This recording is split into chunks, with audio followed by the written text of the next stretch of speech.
Bismillahirrahmanirrahim. Alhamdulillahirabbil alamin wassalatu wassalamu ala rasulihil amin wa ala alihi wa sahbihi ajma'in thumma amma ba'd. Salam Perlis, raja berdaulat, rakyat berilmu, negeri sejahtera, Perlis maju, serta salam Maibs menjunjung syiar memaju ummah. Alhamdulillah, baiklah sama-sama kita bersyukur kehadrat Allah Subhanahu wa taala. Pada episod kali ini kita bertemu. Dan episod kali ini ada sedikit kelainan di mana saya ditugaskan untuk menjadi host pada episod kali ini. Dan yang akan menjadi tetamunya pula adalah seorang insan yang tidak asing lagi dengan podcast Salasilah Perlis, iaitu podcast ini pun ada tagline-nya, iaitu Salasilah Perlis segala-galanya Perlis. Yang akan membicarakan tajuk berkaitan dengan detik-detik pengasasan Maibs, di mana tidak asing lagi Dr. Haji Hazman Hassan, Timbalan yang di-Pertua Majlis Agama Islam dan Adat Istiadat Melayu Perlis, akan bertindak selaku tetamu, walaupun sebenarnya dia bukan tetamu lah. Beliau merupakan orang kuat bagi podcast ini.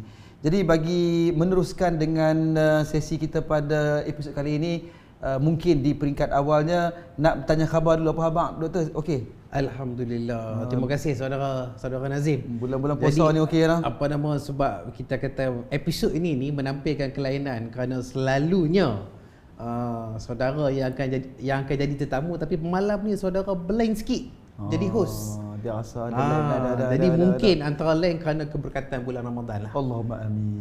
Kan, dan kita kata supaya mudah-mudahan bulan Ramadan hadir membawa maghfirah, orang kata membawa rahmat, membawa keampunan daripada Allah SWT. Dan begitu juga dalam podcast kita ni masih lagi tidak kata bercuti. Walau bagaimanapun, saya rasa seperti semua pihak maklum, masa penyiaran kita ni adalah berlainan sikit untuk membolehkan semua orang menunaikan segala qiyam dan ibadat apa semua di masjid, dan balik lewat sikit tu, maka kita bermula lewat sikit. Masya-Allah. Maksudnya untuk edisi Ramadan. Ya, maksudnya walaupun dalam bulan Ramadan podcast diteruskan. Insya-Allah. Perjuangan diteruskan kan. Sehingga, tapi dengan tajuk-tajuk yang ada kaitan. Saya rasa kebanyakannya akan mengkhusus kepada hal ehwal Islam. Masya-Allah. Dan sudah pasti apa yang kita nak bincang ni juga sebahagian besarnya juga ada kaitan dengan bulan Ramadan ni. Saya difahamkan demikian. Betul. Okey, kita pada malam ni nak berbincang tentang tajuk detik-detik pengasasan Maibs. Betul. Jadi mungkin kerana itulah saya dijemput ataupun saya diminta untuk menjadi host pada malam ini, walaupun nak membicarakan tentang tajuk di mana tajuknya berkaitan dengan Maibs, Majlis Agama Islam dan Adat Istiadat Melayu Perlis, tetapi sebagai pengurusan Maibs, sudah pasti individu yang layak untuk membicarakan tentang Maib ini adalah tak lain dan tak bukan doktor sendiri selaku Timbalan yang di-Pertua, dan dalam masa yang sama doktor juga merupakan ahli bagi Jawatan Kuasa Adat Istiadat Melayu Perlis yang dipengerusikan sendiri oleh Duli Yang Terhormat Mulia Tunku Raja Muda Perlis selaku pengerusi bagi Jawatan Kuasa Adat. Kekal perintah Jamalulan. Jadi mungkinlah kalau kita nak sambut apa yang disebut oleh host kita saudara Muhammad Nazim ataupun Tuan CEO Maib ni, sebenarnya adalah sepanjang sejarah, sepanjang kewujudan Maib selama lebih kurang pada tahun ni 103 tahun lebih kurang, adalah sangat susah sebenarnya untuk melihat atau menyaksikan atau mengesan dalam mana-mana rekod awam dan sebagainya bahawa Maib bercerita tentang dirinya. Sangat sikit, ya kan? Apabila benda tu amat jarang dilakukan, mungkin barangkali kerana tawaduknya para kita pendahulu kita, mungkin orang kata barangkali kerana berpegang pada prinsip kalau buat satu kebaikan dengan tangan kanan, tangan kiri pun jangan tahu. Jadi itu tu akibatnya menjadikan bahawa penulisan sejarah atau rekod sejarah itu agak tak berapa banyak. Betul.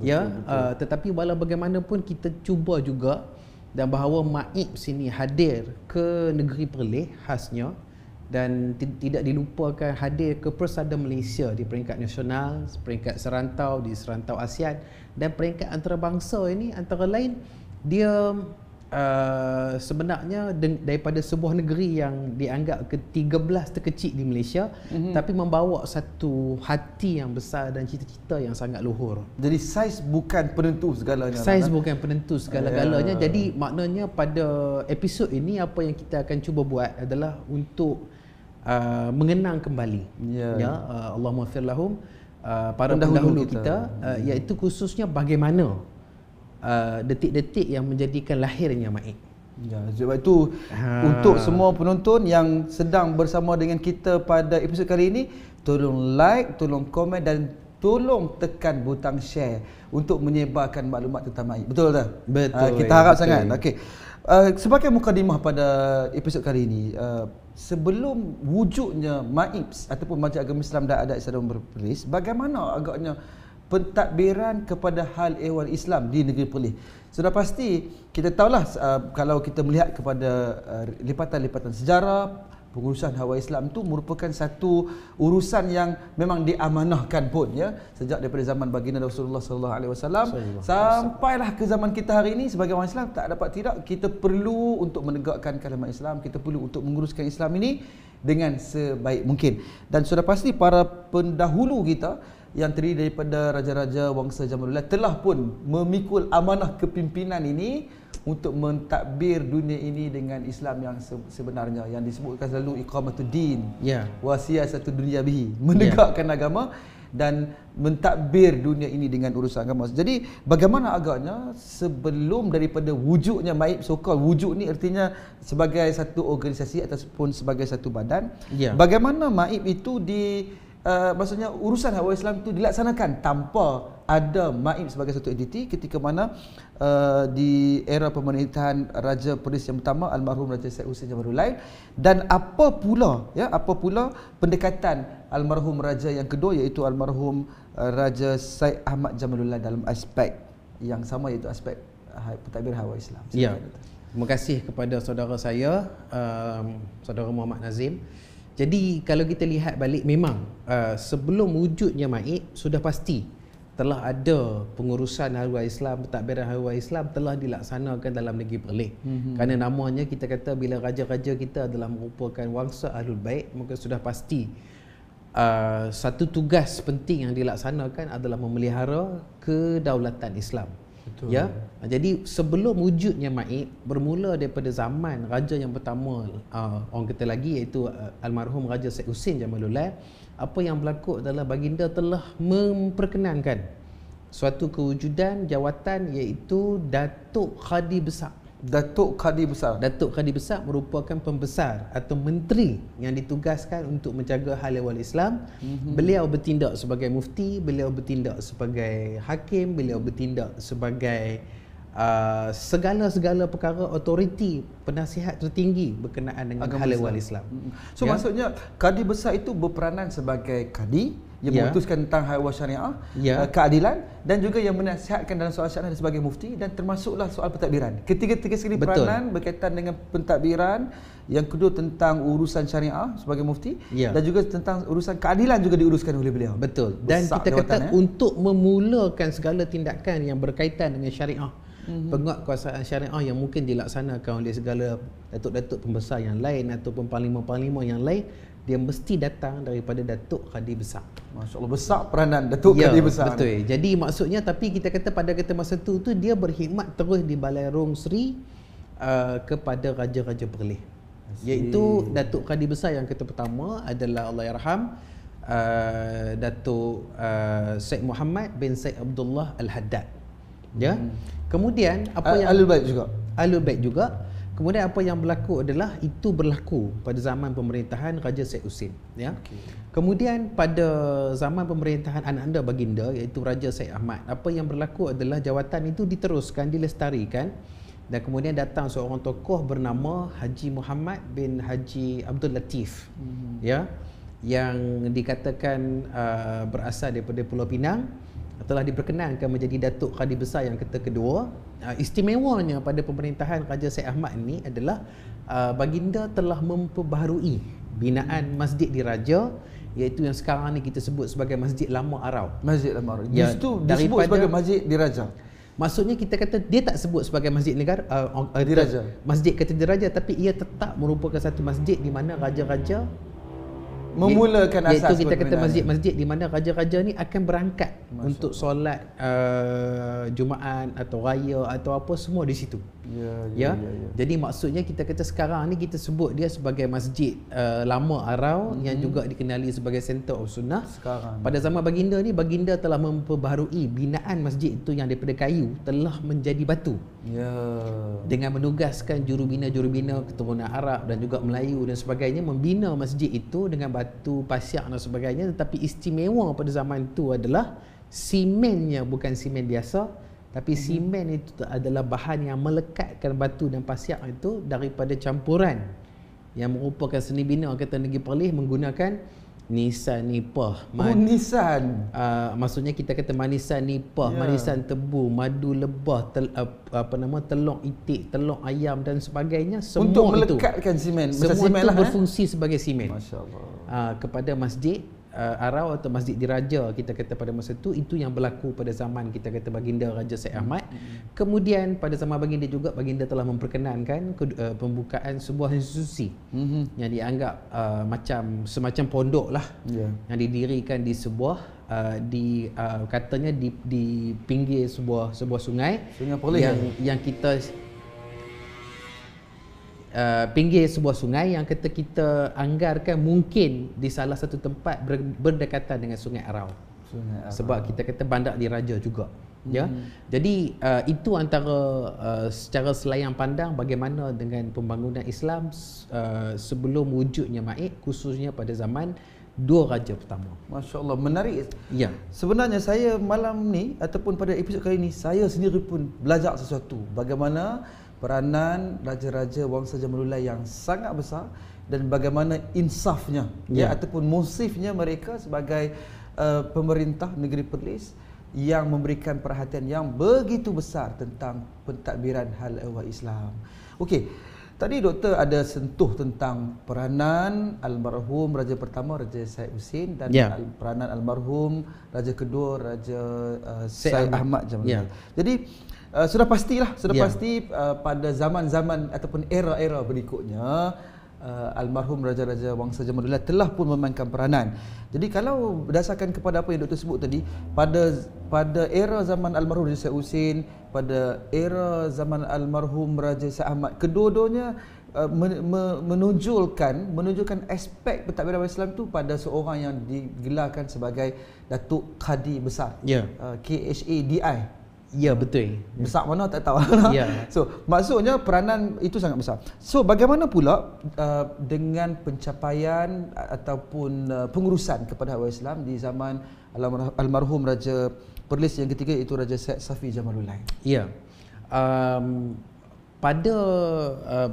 Bagi kita menjawab soalan ini khususnya kedudukan almarhum raja yang ketiga atau Raja Syed Safi ni sebenarnya adalah istimewa berbanding dengan raja-raja yang lain.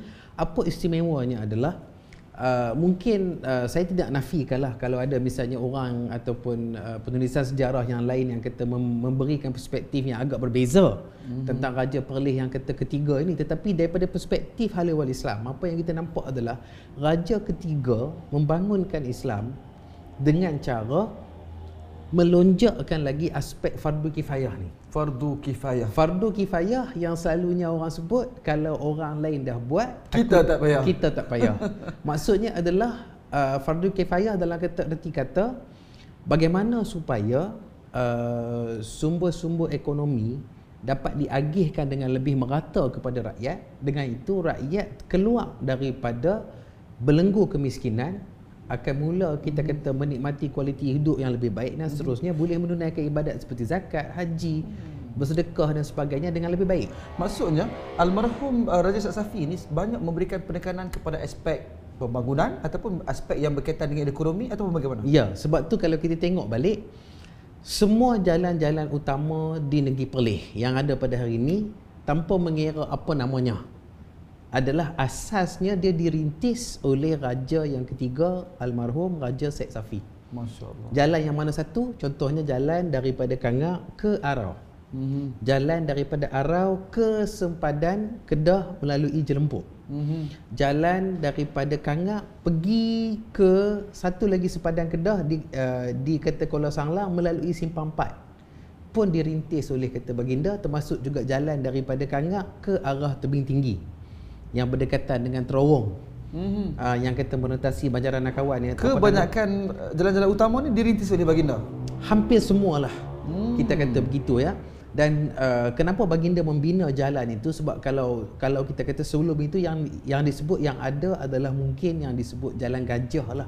Jalan gajah. Maksudnya kita kata jalan yang dilalui oleh gajah, itulah yang dianggap sebagai jalan. Tapi bila kata baginda mula melebarkan jalan-jalan tersebut daripada denai atau lorong biasa telah bertukar menjadi jalan yang kita kata lebih baik untuk dilalui oleh kita kata segala kenderaan pengangkutan dan juga sebagainya. Dan sebenarnya apa yang baginda nak adalah supaya rakyat dapat membuka kampung di kiri kanan jalan tersebut, membuka belah kita kata lagi tanah-tanah untuk bendang, untuk sawah dan sebagainya.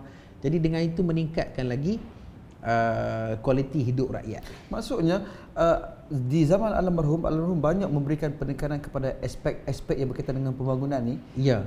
Antaranya adalah berkaitan dengan pembangunan jalan, kerana itulah merupakan salah satu daripada aspek untuk nak menggalakkan pertumbuhan ekonomi baru. Betul. Dan kalau kita boleh relate dengan apa yang kita buat pada hari ini, ya, kita nampak almarhum ketika itu sangat memberikan perhatian kepada salah satu daripada fungsi dan peranan MAIP. Kalau ikut pada elemen, iaitu antaranya adalah untuk meningkatkan tahap sosioekonomi ummah, to facilitate, to promote kan. Betul. Kepada pembangunan sosioekonomi ummah. Kalau saudara boleh lihat misalnya kalau sekiranya pada hari ini ada jalan baru dibina, potong mana-mana kawasan, daripada satu kawasan ke satu kawasan. Contohnya potong daripada Batu Dua Lama sampai ke Santan, sampai ke Ngulang, sampai ke Matayak. Apa yang berlaku kepada kawasan tu hari ini? Maka mulalah di kiri kanan jalan tu, mula orang beli tanah, mula orang diri rumah, mula orang nak buat taman perumahan dan sebagainya. Jalan baru je, naiklah rumah baru. Jadi maknanya kita kata pada masa dulu pun begitu juga pemikiran orang-orang kita. Maka maknanya kita kata dengan susah payah ini raja yang ketiga almarhum ini telah cuba untuk melaksanakan perkara itu, dan apa yang berlaku adalah bukan saja jalan, malah baginda telah buat satu perkara yang pertama sekali dibuat dalam Kerta Negeri Perlis oleh seorang raja Wangsa Jamaluddin, iaitu membina sebuah klong atau membina itu dalam bahasa Siam ataupun kita kata membina sebuah terusan Sungai Korek daripada Guak Sanji ke tembus kepada ke lautan di Selat Kota Melaka, melalui Simpang 4 dan melalui satu tempat yang disebut sebagai Sungai Baru. Sungai Baru tu walaupun dia dah lama disebut Sungai Baru kerana ia baru pada zaman tu, dibina pada zaman tu. So kalau berdasarkan apa yang Dr. Hazman sebut tadi, bolehlah ataupun terzahirlah bahawasanya baginda dalam soal untuk meningkatkan tahap sosioekonomi ummah itu sebagai salah satu daripada peranan baginda dalam memenuhi tuntutan baginda sebagai pemerintah untuk apa yang kita sebut sebagai fardu kifayah itu dapat dilaksanakan. Betul. Kewajipan zakat dapat saya teringat ada hadis Nabi sallallahu alaihi wasallam, ada sahabat tanya, dia tanya, ya Rasulullah, ya Nabi Allah, wahai Rasulullah, alimni syai'an, ajarkan kepada aku satu benda, antafi'u bihi, yang mana aku dapat manfaat daripada perbuatan tersebut. So antara benda yang baginda Nabi sallallahu alaihi wasallam sebut, Nabi kata i'zil ataupun a'zilil adha an tariq al-muslimin. Nabi kata hendaklah kamu menghilangkan benda-benda yang menyakiti akan jalan orang-orang Islam. So maksudnya buat jalan satu benda yang dapat pahala. Kerana apa? Kerana menghilangkan benda-benda yang tak elok di jalanan pun dapat pahala. Apatah lagi buat jalan. Allahumma ghfir lahu warhamhu wa'afihi wa'fu anhu. Amin. Jadi cerita dia tak habis lagi ni. Dulu lagi. Maksudnya kita kata bukan saja baginda mendirikan jalan-jalan raya, membina terusan. Baginda juga telah mentransformasikan cara usahawan orang-orang Melayu berniaga. Kalau tidak sebelum tu orang Melayu hanya berniaga di Nat, iaitu lebih kurang pekan sehari, pasar sehari dalam seminggu, berapa jam, katakan pagi sampai ke Zohor, lepas tu tutup, tak ada dah. Tunggu seminggu pula. Jadi apa yang berlaku adalah baginda cuba membina satu macam ruang niaga yang disebut sebagai market baru Kangak. Market. Kita kata pada masa tu satu pasar tetap untuk orang-orang Melayu berniaga. Mungkin sebelum tu telah ada bangsa asing, mungkin telah ada kita kata golongan bukan Islam telah kita berniaga, tapi orang Melayu belum lagi. Maka baginda cuba kita kata menggalakkan perniagaan ini dan kita kata perekonomian ini dengan cara mewujudkan ruang-ruang niaga di mana orang-orang Melayu mula dibimbing atau diajak untuk kata berniaga. Daripada berniaga seminggu sekali kepada setiap hari. Kepada setiap hari. Orang boleh kata nak hari. Nak hari. Mungkin tutup pada hari Jumaat saja. Yalah, katakan. begitu. Tak habis cerita lagi ni. Oh, belum lagi. Malah apa yang kita kata baginda buat juga adalah sebagai asas pendidikan. Selepas pendidikan Al-Quran diajak di rumah-rumah tok guru atau lebih tinggi sikit lagi katakan di pondok-pondok, almarhum Raja Said Safi inilah yang pertama sekali telah mewujudkan sekolah-sekolah Melayu, dimulai dengan Sekolah Melayu Arau yang kini disebut sebagai Sekolah Tunku Budriah. Maknanya kita kata daripada situlah, daripada Sekolah Tunku Budriah ataupun Sekolah Melayu Arau itulah berkembang menjadi Sekolah Melayu di Kangak, Sekolah Melayu di Kuala Perlis dan juga tempat-tempat lain di mana secara lebih bersistematik pendidikan Melayu, bahasa Melayu, tulisan Jawi, kira-kira, matematik, di samping juga pendidikan Al-Quran itu mula diajak dan dipusatkan secara lebih bersistematik. Juga dirintis oleh almarhum ini juga. Masya Allah. Kalau tengok kepada apa yang Dr. Azman cerita ni, pendidikan ada, ekonomi ada, pengangkutan ada, infrastruktur ada, logistik dan sebagainya.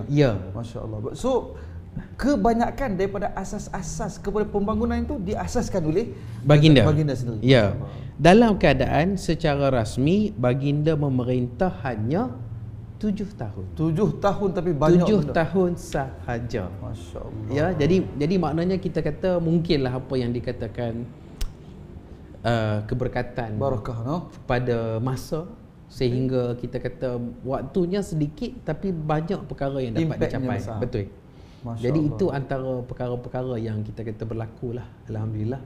Saya dengar doktor cerita ni menginsafkan diri. Kita mengurus mentadbir dalam tempoh yang panjang sebegini, apakah kita telah melakukan yang paling baik untuk umat. Jadi pengajaran untuk kita semua bagi pemimpin jawatan, termasuklah saya di Majlis Agama Islam Perlis ni, kita semua kena insaf. Biar perkhidmatan kita itu ataupun tempoh kita berada melaksanakan tugas kita itu dengan sebaik baik supaya impaknya adalah yang terbaik untuk umat. Okey.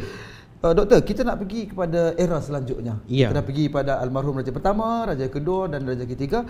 Kita nak pergi kepada ataupun kita nak pergilah kepada, nak lajak lagi, nak pergi kepada di era almarhum Raja Said Alwi Jamalul Lail, Raja Perlis yang keempat.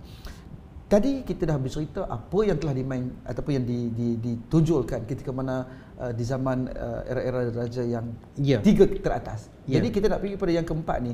Bila kita tengok di almarhum Raja Said Alwi Jamalul Lail, kita akan mendapati banyak yang dikaitkan dengan penubuhan maib. Almarhum banyak kali dikaitkan, baginda banyak kali dikaitkan dengan penubuhan maib. Jadi dalam konteks kepada pengasasan maib ni, bagaimana keadaan negeri Perlis khususnya dan dunia Islam secara amnya sehingga membawa kepada tertubuhnya Majlis Agama Islam dan Adat Istiadat Melayu Perlis. Ataupun dalam bahasa yang mudah lah, kalau saya nak berkongsi, kita kata lagu ni contoh, saya nak bagi contoh mudah saja. Katalah di rumah kita, asalnya duk masak masakan Melayu, tiba-tiba dalam masa berapa lama ni try buat nasi Arab. Tak kira nasi Arab Melayu ke, tak kira lah nasi Arab juga kan. Tapi maksudnya adalah, tapi lagu mana boleh jadi lagu tu? Mungkin kerana antara lain kita duk beli, kita duk makan, kita duk beli, kita duk makan, duk beli, duk makan, tapi last sekali kita rasa, macam mana kalau try tengok? Maka cubalah tanya orang, bincang, tengok YouTube, tengok TikTok, rasa sementara nak jadi tu berapa periuk dah tiarap tu. Kan? Sampailah jadi, sampai last sekali laki balik pun kata, sedap lah lagu ni. Tak sapi dah, kita kata kedai-kedai mana kita boleh buat kediri. Makan normal contoh kita kata macam tu. Jadi sebenarnya sebelum jadi nasi Arab yang orang kata contohnya kita kata seperiuk tu, dia mesti ada perkara yang kita kata berlaku. Sama juga kepada maid lah. Jadi apa yang berlaku adalah ketika maid diasaskan, yang kita ambil tahunnya adalah 1920. Jadi apa yang berlaku adalah pada waktu tu Perlis telah melalui satu zaman di mana daripada naungan Siam, Perlis telah dinaungi oleh British secara tidak rasmi. Jadi apa yang berlaku adalah Perlis melalui era di mana ia telah beralih daripada bayang-bayang gading gajah putih kepada orang putih. Nah, putih juga. Putih juga, tapi putih lain-lain lah. Kan? Ni Tapi gading dia putih, ni orang putih. betul. Tapi apa yang berlaku adalah itu berlaku dalam negeri. Ya. Dan kemudian bila kata orang putih ni dia memberikan naungan dia, maka dia kata dia akan campur semua benda kecuali dua perkara, iaitu agama Islam dan adat istiadat Melayu. Yang tu takkan dicampur oleh... Yang tu kata dia lah. Okay. Walaupun sebenarnya dalam kata sejarah tu sebenarnya langsung tak langsung tu dia campur juga. Namanya penjajah ni kan. Okey, tapi tak apa. Itu peringkat negeri. Di peringkat dunia, apa yang berlaku adalah dunia Islam ini dia di utara, selatan, timur, barat, baik di Timur Tengah, baik di Afrika, baik di Asia, baik di Eropah dan sebagainya, menghadapi satu keadaan yang susah. Empire Islam yang terakhir iaitu Kesultanan Turki Uthmaniyah sebenarnya waktu itu baru mengalami kekalahan teruk, iaitu bermula daripada Perang Dunia Pertama 1911. Waktu tu dengan teruknya yang dianggap khilafah yang kata terakhir itu mengalami kekalahan dengan kita kata keadaan kita kata begitu teruk. Dan kita kata waktu tu contohnya apabila orang-orang Islam, umat Islam di pelbagai negara-negara ataupun negeri-negeri yang dijajah oleh kuasa-kuasa orang putih ni, baik oleh British, baik oleh Perancis, baik oleh katakan Sepanyol dan juga sebagainya, apa yang berlaku adalah bila mereka mula memberontak, mereka dikalahkan. Maka apabila berlaku kekalahan fizikal ini, kita kata berlaku banyak kali dan kita kata memakan banyak korban dan juga sebagainya, maka muncullah putera-putera dan puteri-puteri Islam ni yang berfikir kita kata bagaimana untuk keluar daripada keadaan ini. Maka akhirnya mereka berfikir itu ada dua perkara yang berkesan pada diri mereka, bahawa kita mengalami kekalahan yang antara lain kerana kita meninggalkan ajaran Allah dalam Al-Quran dan ajaran Rasul dalam kata sunnah. Yang kata kedua lagi adalah sebelum kita nak pergi kepada peperangan fizikal, peperangan dengan menggunakan senjata, peperangan yang lebih besar lagi adalah peperangan untuk menuntut ilmu. Sebab kita kena pandai dulu, kita kena cerdik dulu, baru kita boleh mengalahkan musuh-musuh kita yang lain. Betul. Baru kita boleh mengalahkan kita kata penjajah kita. Jadi apa yang berlaku kita kata pada masa tu walaupun kita nampak macam seolah-olah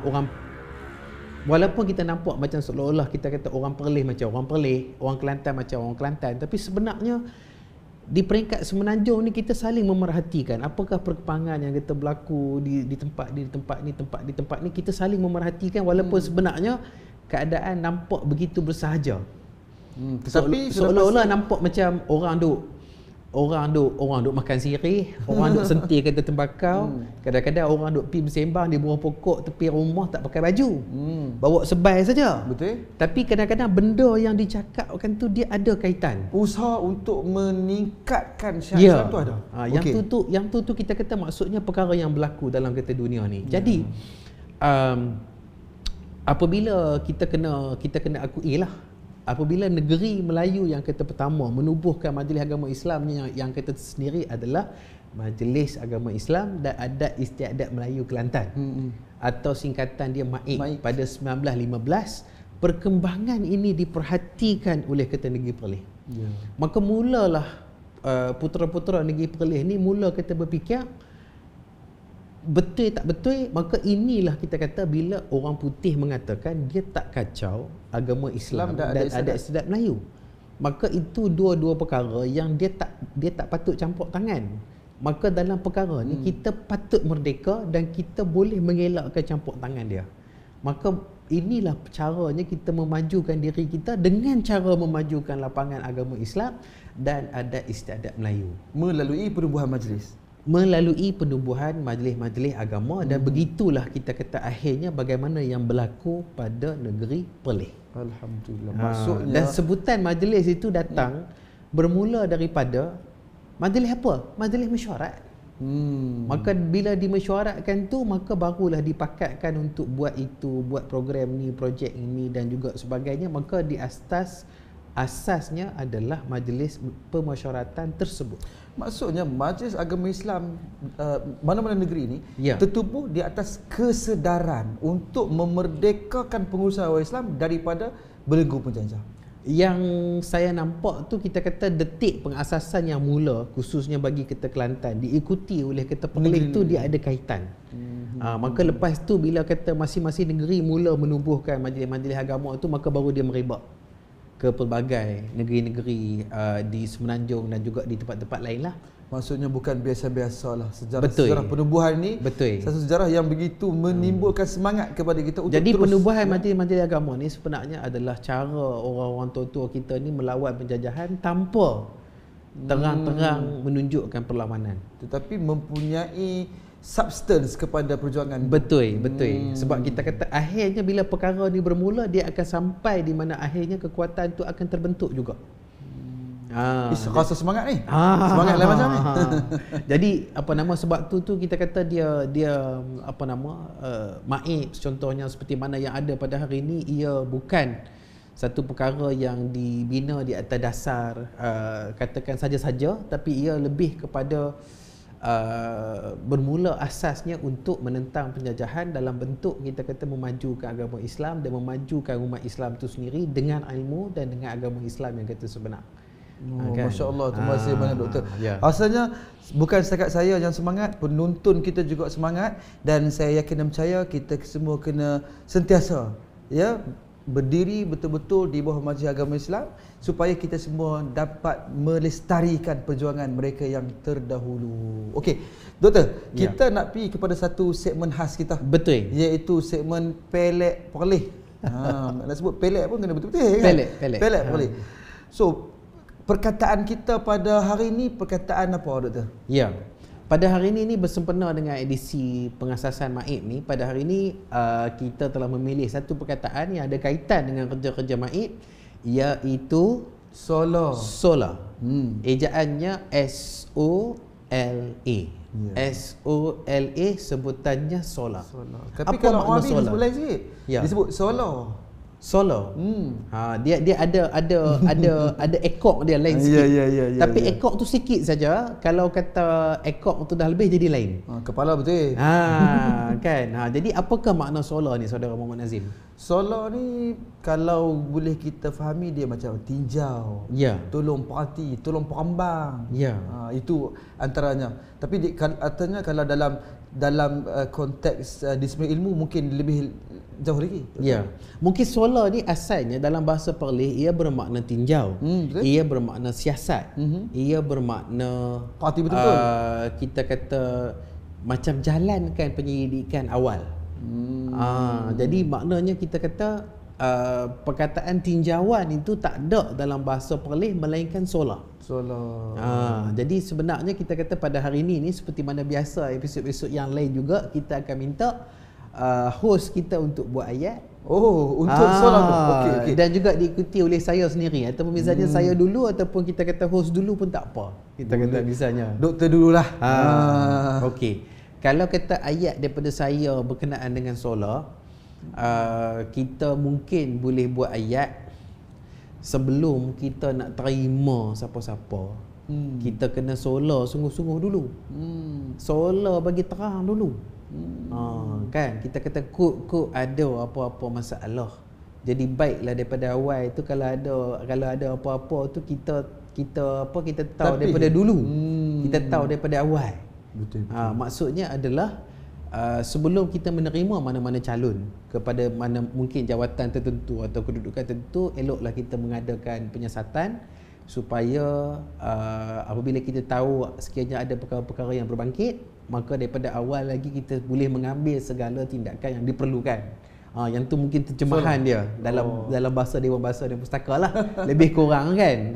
Tapi sekarang ni kita kata saudara Muhammad Nazim pula. Ayat saya pula. Ayat saya ni kita membentuk situasi. Situasi dia begini. Contoh situasi sebagai perkhidmat majlis. Boleh.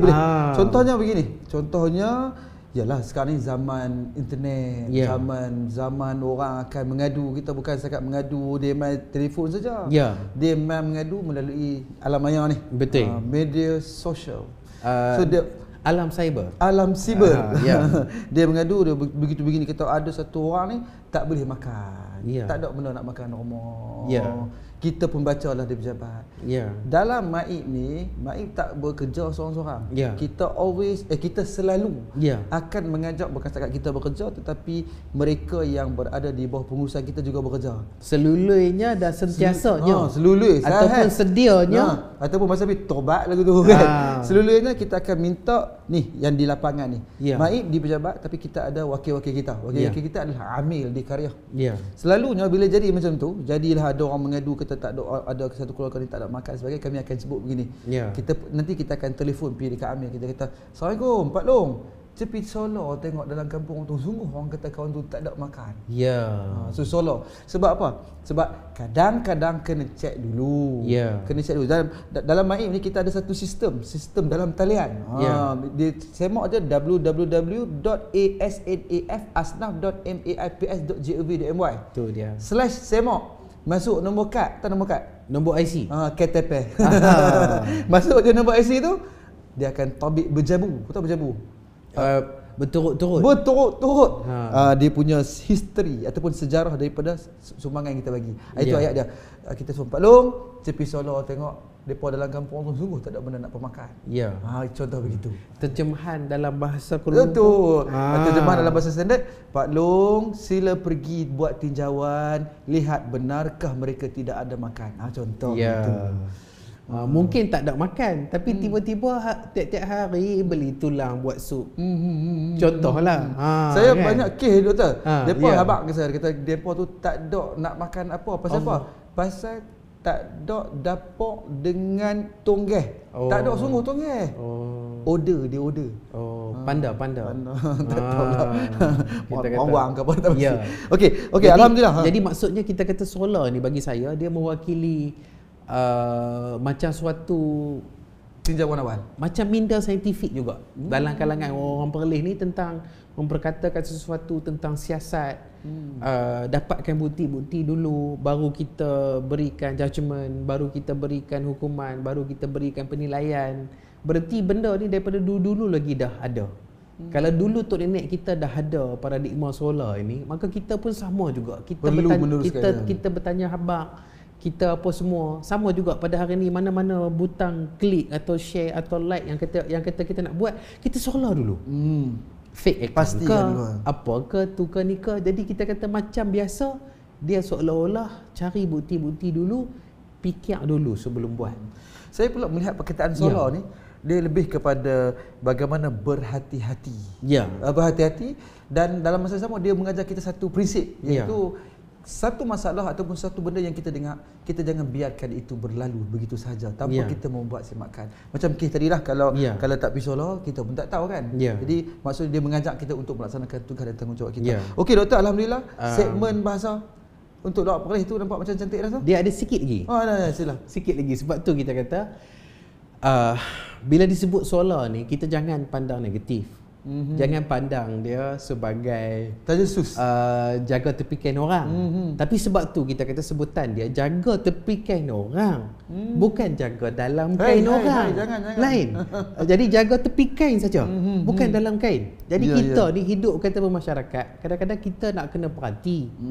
Kan, sebab kain kita orang nampak, kain orang kita nampak. Jadi bila kata kita nampak, bukan kita gelakkan dia, kita nak pergi habaqkan dia untuk dia selamatkan maruah dia. Maka sebab tu kita kata memang betul dah, jaga tekat tepi kain saja, bukan jaga dalam kain. Cantik. Jadi maknanya kita kata solar tu dia dalam prinsip al-amru bil ma'ruf wan nahyu 'anil munkar fazakir fa inna zikra tanfa'ul mu'minin. Berilah peringatan, sesungguhnya peringatan itu bermanfaat untuk orang-orang yang beriman. Okey, banyak yang kita dapat kongsikan daripada pelet Perlis ni. Banyak yang kita kongsikan. Jadi kita nak pergi kepada selanjutnya, tapi sebelum tu kita minum dulu doktor. Pasal depa dah siap dah ayat ni. Ada ayat. Ayat apa tak tahu, Solar tengok ayat apa ambil. Tapi yang penting ni. Yang penting ni kita boleh ni kah? Kita nampak. Boleh zoom sikit ada. Tapi yang penting dalam ni kita ada ni logo kepada podcast kita, iaitu Salah silah Perlis segalanya. Perlis. Okey. Saya zoom tengok, nampak? Bukan apa ni promote je lah kan. Sama tonton pun dah nampak dah sebelum ni. Okey. Dalam saya tak bagi tengok lah ayat apa, saya tak bagi, tapi ayat ni insya-Allah bagus. Ayat-ayat yang baik-baik belakang. Okey, salah-salah Perlis segalanya Perlis. Okey.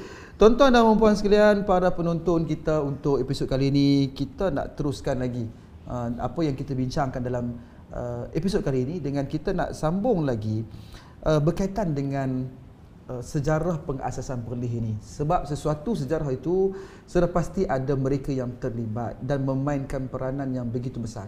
Ada orang yang dalam lipatan sejarah mungkin namanya dikenang sebagai satu nama yang besar dan juga dikenang-kenang oleh ramai orang, dan ada orang yang mungkin peranannya besar tetapi namanya tidak segah yang diwar-warkan. Jadi kita nak pergi kepada satu tokoh yang mana tokoh ini difahamkan telah memainkan peranan yang begitu signifikan kepada nak membentuk asas kepada Majlis Agama Islam dan Adat Istiadat Melayu Perlis.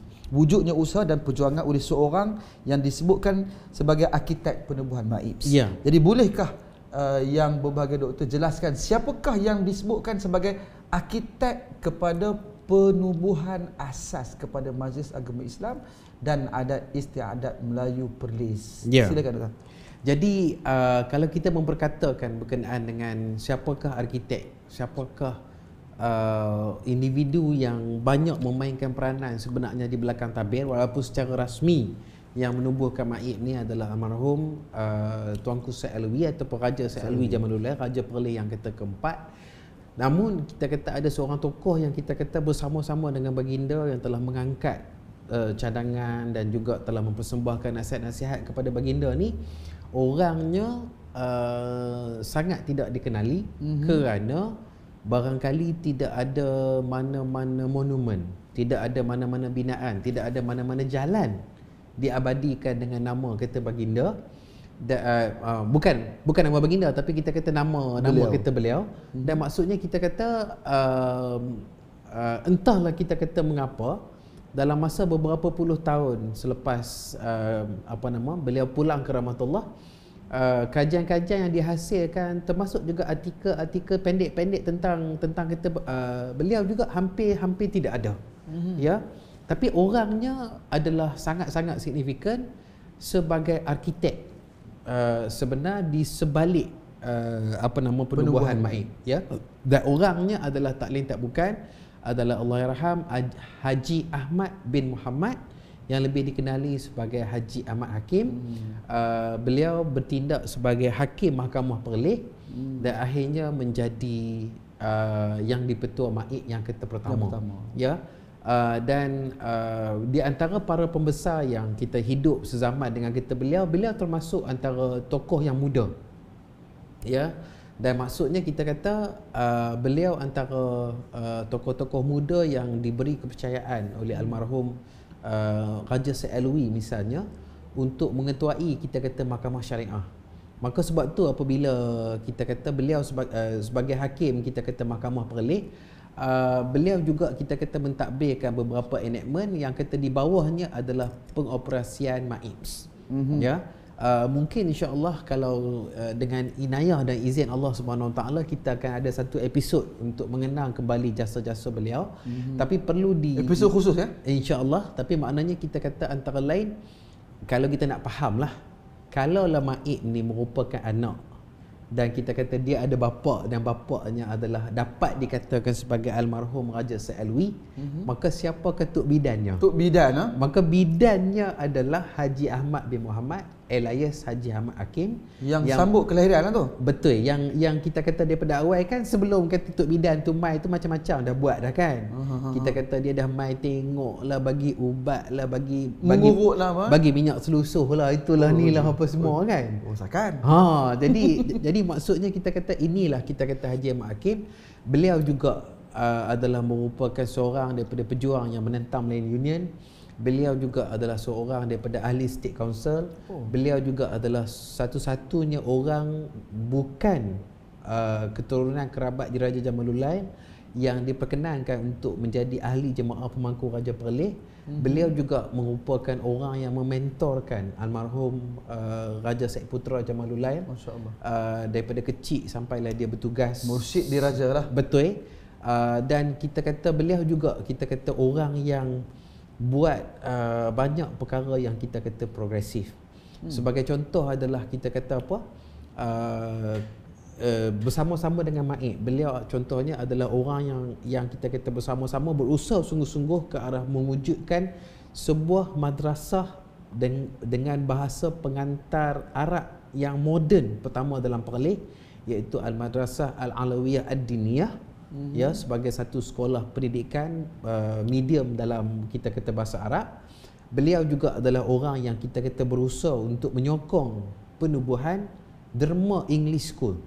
Sebagai satu-satunya sekolah pendidikan dalam bahasa pengantar Inggeris, sekolah Inggeris pertama di Kota Perlis, tetapi dibina tanpa campur tangan golongan missionary Kristian. Masya-Allah. Ni salah satu alumni daripada Derma ni. Betul. Kemudian berkat apabila sekolah Melayu, sekolah aliran Melayu, sekolah menengah Melayu pertama ditubuhkan, iaitu sekarang kita sebut sebagai sekolah Menengah Datuk Syekh Ahmad, sebagai sekolah menengah aliran Melayu pertama yang ditubuhkan dalam Kota Perlis, beliau juga telah macam menjualkan tapak rumah dia untuk dijadikan sekolah tersebut dengan satu harga yang kita kata macam bagi itu banyak daripada jual lah. Wakaf setengah. Supaya dapat didirikan sekolah menengah aliran Melayu yang kita pertama. Jadi inilah orang dia, dan kita berharap sangatlah misalnya kita kata dapat dipertimbangkan, kita kata supaya dapat beliau di perjuangan dia dapat diabadikan dengan lebih baik lah oleh kita generasi muda, insya-Allah. Saya ada baca juga doktor, salah satu daripada jasa Haji Mak Hakim adalah Allah yarham. Beliau adalah salah satu perintis yang menubuhkan kepada pejabat zakat dan fitrah ketika itu. Itu salah satu. Kemudian dalam masa yang sama beliau walaupun beliau dalam konteks menyangkal beberapa daerah-daerah yang tak berapa cantik masa tu. Pun beliau juga. Antaranya yang berkaitan ketika tahun 1950-an ada satu dakwah yang mengatakan tak boleh untuk orang Islam mendermakan darahnya, terutamanya apabila darahnya itu mungkin akan dimanfaatkan kepada orang-orang bukan Islam, ya. Bila orang bukan Islam akhirnya mendapat darah tersebut, so nanti akan jadi isu macam-macam. So ini antara yang beliau telah pun berjaya untuk menyangkal, dan antaranya Perlis menjadi perintis, saya difahamkan Perlis menjadi perintis kepada pengurusan zakat yang secara pentadbiran, dan juga tentang isu darah, pemindahan organ, kita di antara yang terawal dan menjadi rujukan kepada Malaysia. Beliau juga menjadi pembaharu kepada perundangan syariah dengan menyusun atur kita struktur kita kata mahkamah syariah dan sebagainya, dan beliau juga kita kata antara orang yang saya dipahamkan pada kata zaman tu lah untuk menjimatkan segala kos-kos yang ada. Sekiranya ada mana-mana orang bukan Islam yang dengan suci hati ingin memeluk Islam, ya, maka beliau telah menjadikan rumahnya sendiri sebagai tempat di mana mualaf ini duduk, diberikan pembelaan dan diajar agama di rumahnya sendiri. Masya-Allah. Berarti tanpa penubuhan mana-mana pusat yang baru, tapi semuanya di rumah beliau saja. Wah, besarlah sejarah. Jadi maknanya kita kata satu tokoh yang sebegitu besar ini mungkin sudah sampai masanya di mana kita dapat mengabadikan jasa dan perjuangan dia dengan lebih baik, insya-Allah. Insya-Allah. Kita doakan yang terbaik. Amin. Mungkin podcast ini salah satu medium untuk kita menimbulkan kesedaran itu. Betul. Dan selanjutnya untuk kita berkongsi kepada anak-anak kita di negeri Perlis bahawasanya pendahulu kita begitu kita kata sangat berjuang, berkorban, segala-galanya adalah untuk memastikan amanah yang terpundak di bawah mereka dapat dilaksanakan dengan sebaik mungkin. Betul. Okey, kita nak pergi kepada satu lagi segmen ambil perawa. Ambil perawa. Ambil perawa ni kalau selalunya kita boleh terjemahkan ambil tahu lah, kita kena ambil tahu. Ambil perawa kita pada episod kali ini iaitu kita nak tanya kepada doktor, tolong bagi tahu kepada kami supaya kami ni boleh ambil perawa. Tolong cahabat man. Cahabat supaya kami boleh ambil perawa. Pertama tentang nama Maibs dari zaman ke zaman, itu yang pertama. Dan yang kedua nak minta doktor ceritakan terus tentang agak-agaknya lah kan. Kami ni setiap daripada orang yang hidup ni dia ada tarikh beranak dia ataupun tarikh lahir dia. Bila tarikh lahir Maib itu? Silakan. Jadi kalau kita lihat asal-asalnya nama Maib ni, memang dia telah gandingkan antara agama Islam dan adat istiadat Melayu. Agama Islam dan adat istiadat. Dia memang kita kata bersama-sama. Jadi maknanya walaupun kadang-kadang kita perlu kita akui Maib ni dia duk bincang agama Islam tu banyak dah. Walaupun sebenarnya ia juga turut bertanggungjawab untuk menjaga adat istiadat Melayu supaya ia tidak lari daripada landasan Islam itu. Orang kata apa nama kita kata sendiri, dan salah satu caranya adalah menerusi kita kata podcast ni lah. Jadi apa yang kita kata berlaku memang nama dia daripada awal lagi dia ada agama Islam dan adat istiadat Melayu. Itu yang kata pertama. Kedua lagi adalah pada peringkat awal nama Maib itu dia bukan Maib, dia Muib. Muib Majlis Ugama. Sebab itu semua UGAMA. Ugama. Ya, tetapi ia mula berubah menjadi agama ini apabila Duli Yang Maha Mulia Tuanku Syed Sirajuddin Jamalulan menjadi yang dipetua. Maka ia berubahlah daripada Muib menjadi Maib. Kemudian Maib juga ada namanya, terjemahannya dalam bahasa Inggeris, iaitu mungkin saudara boleh bantu di sini, Perlis Islamic Religious Council. Perlis Islamic Religious Council ia telah ada and Malay Custom. Perlis Islamic Religious Custom and Malay Perlis Islamic Religious Council and Malay Custom. Ya. Jadi itulah terjemahan yang dipakai daripada dulu-dulu lagi. Sebagai nama Maib dalam kata bahasa Inggeris. Sebab tu kita kata pada hari ini kita tidak mengubahnya kerana kita mengekalkan terjemahan oleh kata orang tua-tua tu, dan saya dipahamkan saudara juga akan boleh membantu dari segi apakah nama Maib dalam bahasa Arab yang dipakai, khususnya dalam kata komunikasi secara kita dengan pelbagai rakan-rakan strategik di dunia Arab. Okey. Kalau dalam bahasa Arab kita panggil Al-Majlis Al-Islami wat Taqalid Al-Malayuwiyati bi wilayati Barlis, Malaysia. Kita kena buatlah Malaysia tu. Itu secara rasmi komunikasi kita dengan sahabat-sahabat kita daripada negara Arab. Al-Majlis Al-Islami wat Taqalid Al-Malayuwiyati bi wilayati Barlis, Malaysia. Baik di Asia Barat, baik di Afrika kita kata utara, sekiranya ada mana-mana pihak mengutuskan surat atau email atau fax dalam bahasa Arab, memang kita kata kita akan menjawab dengan kita kata menggunakan gelaran itu.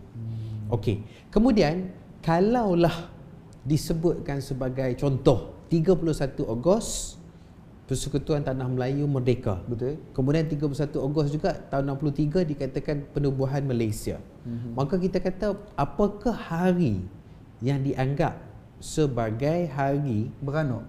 Hari beranak ataupun hari birthday Maib itu.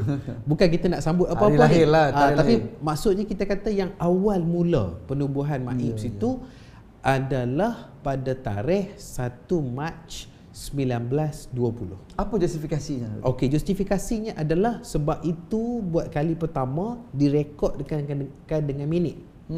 Iaitu State Council, iaitu Majlis Mesyuarat Kerajaan Negeri Perlis, yang kita kata pada masa itu telah menerima suatu sepucuk surat, sepucuk memorandum daripada Hakim Mahkamah Perlis pada masa itu, iaitu Haji Ahmad Hakim, bertanyakan tentang kutipan zakat dan bagaimana itu perlu dibuat.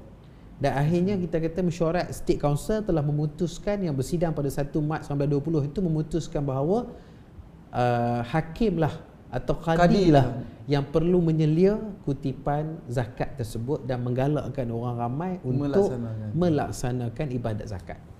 1 Mac 1920. Maksudnya ketika itu secara dokumentasi 1 Mac 1920 telah pun ada cara dan juga peraturan-peraturan khas yang berkaitan dengan pengurusan zakat secara langsung kepada pihak Maib. Dan kalau kita kata misalnya kita meneliti kepada tulisan-tulisan di peringkat Maib sendiri, memang Maib sendiri menerima daripada dulu-dulu lagi bahawa kita kata tarikh lahirnya adalah atau tahun lahirnya adalah pada tahun 1920. Maka sebab itu contohnya kalau saya pegang sebuah buku ini bertajuk Fatwa dalam Perundangan Islam. Buku ini ditulis oleh Allahyarham Profesor Osman macam Ishak ni, lah. macam ni lebih sesuai. Kan? Awalkan sikit. Okey. Ataupun nanti kita kata Cantik. mungkin kamera kita akan dapat zoom misalnya. Buku yang ada pada tangan saya ni adalah cetakan 1981. Ya, ditulis oleh Allahyarham Profesor Osman Ishak. Dan misalnya dalam kitab buku ni memuatkan kita kata tentang macam mana kewujudan Maib misalnya. Pada waktu itu telah diadakan wawancara dengan yang di-Petua Maib, Setiausaha Maib dan juga sebagainya, bahawa mereka pun bersetuju bahawa Maib ditubuhkan pada 1920 oleh almarhum Raja Said Alwi. Jadi kita kata itulah kita kata menjadi asas kepada penarifan untuk kepada asas pentarikan Maib. Ya. Jadi sebab tu kita kata tarikh 1 Mac itu menjadikan kita kata pada hari ini sudah genap 103 tahun. Satu umur yang panjang, bukanlah kita kata untuk kita bangga-banggakan, tapi lebih kepada untuk kita insafi bahawa beratnya kerja-kerja Maib ni. Bukan saja meneruskan perjuangan orang-orang terdahulu, tapi juga kita cuba untuk menambah baik, meningkatkan lagi, mencemerlangkan lagi perkara-perkara. In fact doktor, 1 Mac baru saja 1 Mac baru berlalu. Betul. Ya, berlalu. Jadi dan bersempena dengan bulan 104. Mac, bersempena juga dengan kita kata bulan kata Ramadan ni, maka sebab itulah episod kali ini mengangkat detik-detik pengasasan Maib. Signifikan kepada 1 Mac. Betul. 1920. So sekarang Maib dah 104 tahun. Ya. 4 tahun. Kalau orang tua dia panggil tua gayut. Maksudnya usia Maib telah pun 104. Jadi tetapi adalah satu perkara yang amat kita kata menarik bahawa bila Maib mencapai usia ini, tonggak dan pimpinan Maib ataupun ketua agama Islam bagi Kota Negeri Perlis dulu Yang Maha Mulia Tuanku Syed Sirajuddin Jamalullail, Tuanku Raja kita, dan juga tuanku yang dipetua iaitu Tuanku Syed Faizuddin Putra Jamalullail, Raja Muda Perlis merangkap tuanku yang dipetua Maib ni, telah memutuskan bahawa walaupun umur dia tinggi, dia tak perlu biarlah angka saja menjadi ganyut, tetapi dari segi gerak kerja dia tetap cergas. Jadi istilah dia kita kata walaupun umur dia tinggi, kita kena bayangkan Maib ini adalah macam satu tok, tapi tok ni dia makan makjun, makan akak kayu, akak seruntun dan macam-macam perkara lagi nak bagi kuat. Kan? It's just a number. Jadi maknanya dia kuat lagi nak kerabat bukit dan macam-macam perkara lagi sebagainya. Jadi maknanya kita duk kata silap-silap lah. Kan? Kalau boleh kata Tok Cik baru pun boleh anak. Boleh lagi nah. Jadi kita kata ibarat itulah yang sedang dilakukan oleh Duli Yang Maha Mulia Tuanku Raja dan juga Duli Yang Teramat Mulia Tuanku Yang Dipetua kita, bersama-sama dengan ustaz sendirilah ataupun saudara Muhammad Nazif sendirilah menjadi tonggak utama dalam pengurusan Maib pada hari ini. Doktor, yang ni saya nak nyatakan sikitlah bagaimana Duli Tuanku sangat prihatin kepada usaha-usaha untuk nak meninggikan lagi syiar Islam. Betul. Sehingga kelihatan Duli Tuanku tak pernah letih sebenarnya untuk sentiasa berusaha berjuang bagi nak pertahankan lagi kelestarian Maib. Sehingga dalam satu klausa di dalam enactment Pentadbiran Agama Islam tu dia kata hendaklah Majlis Agama Islam dan Adat Istiadat Ulul Perlis hendaklah kekal diwarisi.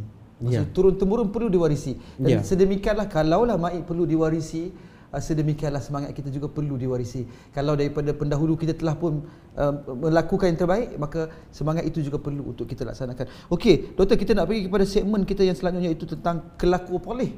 Kelaku Perlis ni. Kelaku Perlis ni saya rasa satu dedikasi untuk nasihat kita kepada khalayak negeri Perlis. Apa yang sepatutnya, apa sikap sebagai kelaku orang Perlis ni. Pasal kita tahu orang Perlis dia ada dipanggil mizah, ciri-ciri dah. Salah satu daripada kelaku orang Perlis ni, saya rasa yang perlu doktor berikan nasihat kepada kita semua pada hari ini tentang apakah kelaku yang sewajarnya ataupun sikap yang sewajarnya yang perlu ada kepada oleh rakyat Perlis, yang perlu ada terhadap Maib. Pasal kelaku ni penting. Bila orang Perlis tahu kelaku dia, sikap yang perlu ada dia kepada Maib, maka itulah kita nak supaya masyarakat kita memandang tinggi Maib. Dan apakah Maib ini disayangi hanya kerana dia kaya dan juga raya. Kita nak tahu juga apa sikap yang sepatutnya ataupun apa kelaku yang perlu ada kepada orang Perlis terhadap Maib. Sila datang. Nombor satu lagi, kita kena faham bahawa Maib ni adalah sebahagian daripada sejarah negeri Perlis moden. Bila Perlis ni memasuki era orang kata modernisasi, maka kita kata Maib ini wujud untuk mengangkat haiwal Islam itu supaya dia selaras dengan perkembangan zaman. Al-Quran itu masih sama, sunnah itu masih sama, tetapi untuk mendepani cabaran zaman, maka Maib bertindak ke arah tu. Itu satu. Kedua lagi adalah bersama-sama dengan Maib ada umur dan sejarah yang panjang. Jadi maknanya bukan senang lah mana-mana syarikat atau institusi atau apa nak ditubuhkan sampai umur 104 tahun. Bukan senang. Kita kata nak buat mana-mana company, mana-mana apa pun silap-silap daripada pok turun ke anak tak boleh pi dah. Tapi hak ni kita kata dia tidak begitu. Dia seolah-olah daripada daripada nyang kepada tok, kepada pak, kepada anak, kepada cucu, cicit insya-Allah. Insya-Allah. Itu yang kata kedua. Ketiga lagi adalah kita perlu insaf dan kita perlu akui adalah hakikatnya adalah Maib adalah Perlis, Perlis adalah Maib. Maksudnya sejarah negeri Perlis ini mungkin tidak segemilang ini tanpa peranan Maib. Walaupun kadang-kadang orang nampak, kadang-kadang orang tak nampak, kadang-kadang Maib lepas pergi ke belakang. Bukan bermakna dia tak buat kerja. Cuma kita kata dia tidak mengkomunikasikan kerja-kerja dia. Itu yang kita kata ketiga. Yang keempat lagi, bersama-sama dengan Maib adanya kestabilan. Sebab apa stabil? Sebab Maib di bawah Duli Yang Maha Mulia Tuanku Raja sebagai ketua agama Islam dan ketua negeri Perlis. Kalaulah kita kata orang lain atau pihak lain 5 tahun sekali ada pilihan raya umum, 5 tahun sekali ada pilihan raya umum, mungkin ada pilihan raya negeri, mungkin ada apa, maka akan bertukar kursi-kursi jawatan ni. Baik jawatan menteri besar ke, exco ke, adun ke dan sebagainya, mungkin dia berubah daripada satu parti ke satu gabungan parti kepada satu gabungan parti yang lain. Tapi sebaliknya Maib ni datang parti apa pun dia tetap di situ sebab dia di bawah Duli Yang Maha Mulia dan Duli Yang Teramat Mulia. Maka sebab itu Maib dia ada kestabilan dan kestabilan ini boleh membawa banyak kemakmuran. Maka sebab itulah kita kata bagi rakyat Perlis, walaupun kita tidak nafikan bahawa bukanlah Maib ni dia 100% sempurna. Namanya manusia ni kita kata ada masa-masanya dia akan ada kekurangan yang dia perlu perbaiki dan juga sebagainya. Tetapi rakyat Perlis tidak sepatutnya mana-mana golongan, baik ahli politik, baik rakyat, baik anak muda, baik orang kata netizen, tidak patut satunya menganggap Maib sebagai musuh. Tapi Maib ni sebenarnya adalah sebenarnya mak dan bapa kita yang bersama-sama membangunkan kita kata negeri Perlis. Walaupun dalam kata keadaan mungkinlah sekarang ni antara lain baru Maib ni cuba untuk mengkomunikasikan dengan lebih baik usaha-usaha dan juga inisiatif yang dibuat oleh dia.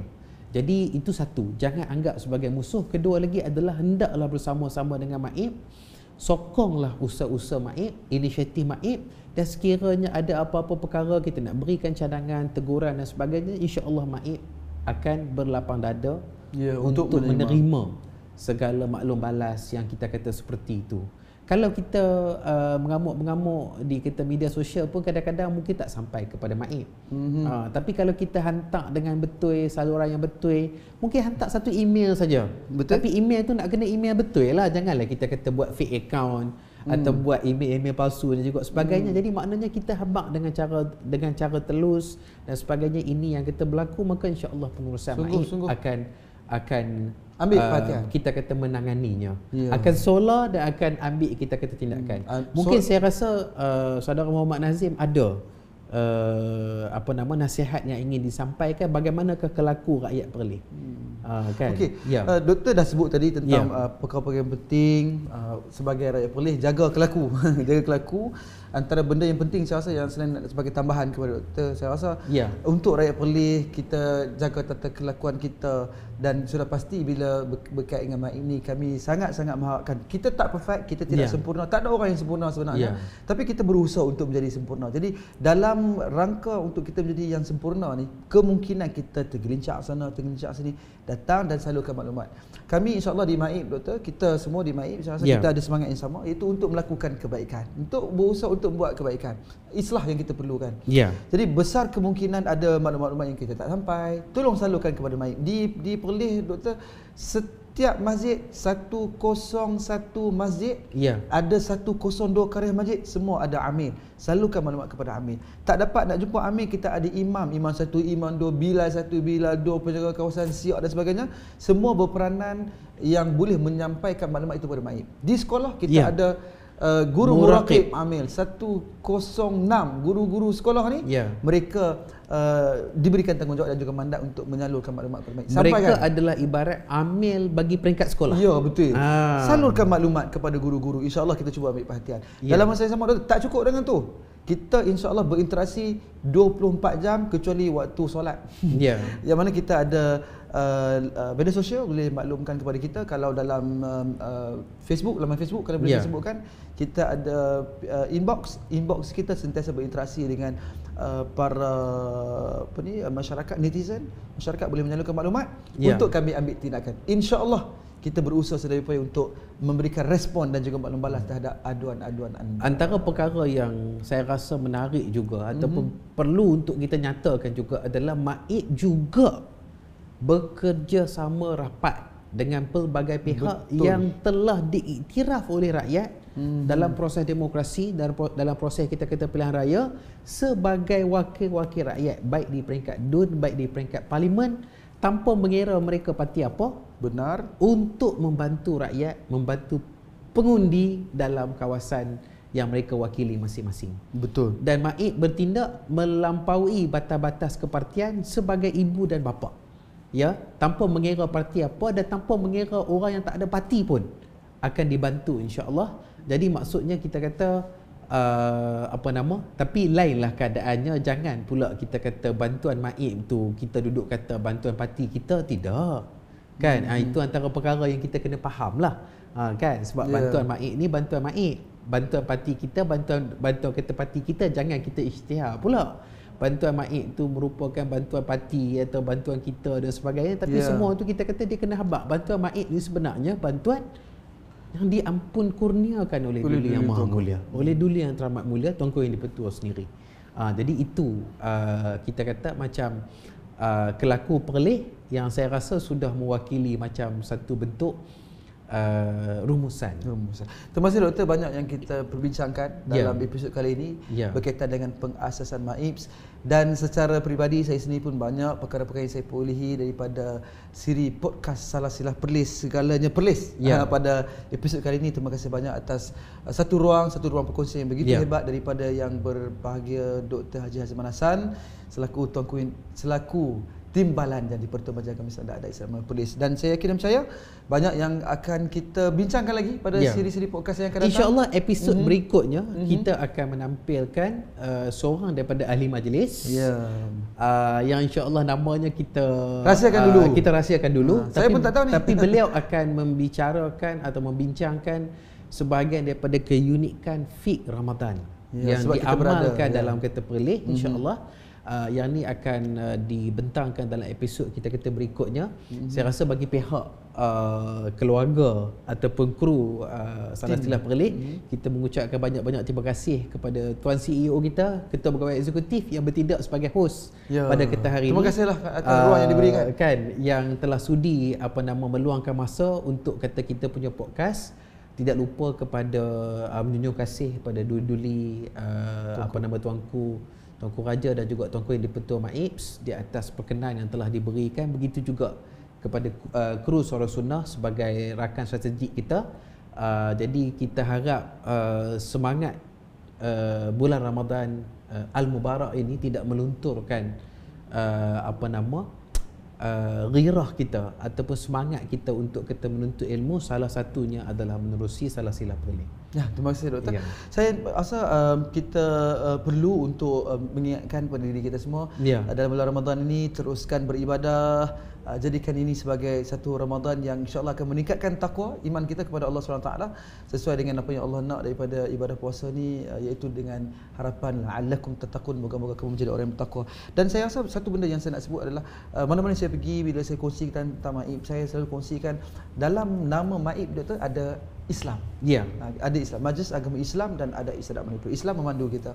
Dan saya kita boleh sama-sama berkongsi dengan apa yang disebutkan oleh Umar bin Khattab tentang keizahan yang ada pada Islam. Dia kata nahnu qaumun a'azzanallahu bil Islam. Kita adalah satu kaum yang Allah muliakan dengan Islam. Selagi mana kita ini berada dalam landas Islam, insya-Allah Allah akan muliakan kita. Tapi kalau kita mencari satu kemuliaan bighairihi, dengan kemuliaan yang selain daripada kemuliaan Islam itu, adzallanallah, maka Allah akan menghinakan kita.